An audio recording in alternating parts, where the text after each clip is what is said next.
olmasın. Yumurta içip aşkazanı gitmesin dedik de seni. Lan Ben yumurta içmeyeceydim lan. sen ne yapardın?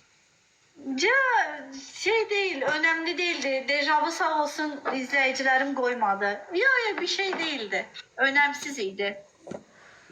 Hı-hı. Çıksa. Hı. Ekrem Asas! Nece sen lan? Jadın gırjattı. Lan nasılsın lan? Ne yapıyorsun?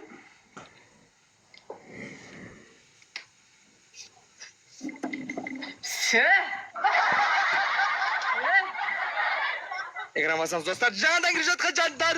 Жақсымын, sen özün qalaysın? Men özüm elhamdülillah süper kalayım. Sen neydirsen, neyinirsen bayaqdan beni izlemekten başka? Yani Ana aytib oturm. burada yorumları izlemekten başka neyinirsen? Batlı oynab oturman, ana aytib oturman. Ha. Bu da sarı giyinip. Tesadüf. Aa. Gismen. Bak endi sen hazır tesadüf deyin desen, sen bana efire yayın açışından aldın, bana geldin de sen hediye attın. Benim yayınıma girip koydun da sen. Tesadüf desek. Bak böyle şey olur mu sence? Ama ben sana bir şey söyleyeyim mi?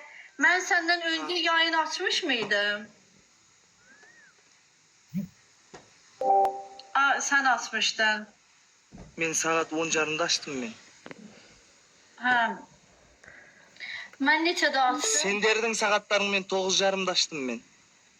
Aha. Bəs mən nə vaxt açdım bilmirəm. Mən heç baxmadım sənə, bilmirəm. Bakma. Baxdım, tamam, baxdım ama çox belə baxmadım. Başına baxdım sadəcə. Bulay baktın da ya. Aha. Tabii. Belə baba bak.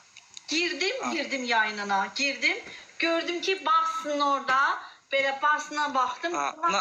Nanday baktın da ya. Nanday oldu da Nandaya. Dur.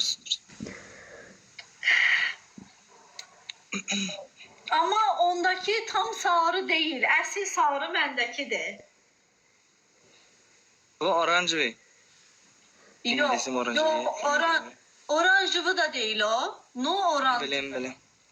Tam oranjıvı değil o. O şeydi, sarıdır, cüce sarısı. Cüce sarısı.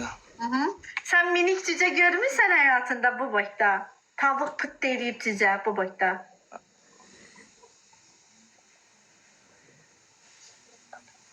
Tırnağın senin bitsin sen. Tırnağının batıştın şart. Ay bay. Tırnağı kalamaydı o bul.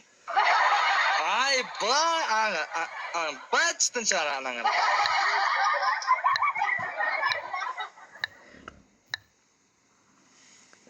Bunun gözlüyəm ki düzelsin de sağalsın yeri. Ağrıyır axı yeri. On kalay sındırdın onu. Tırnak da alamaysın basın, niye böyle mi? Benim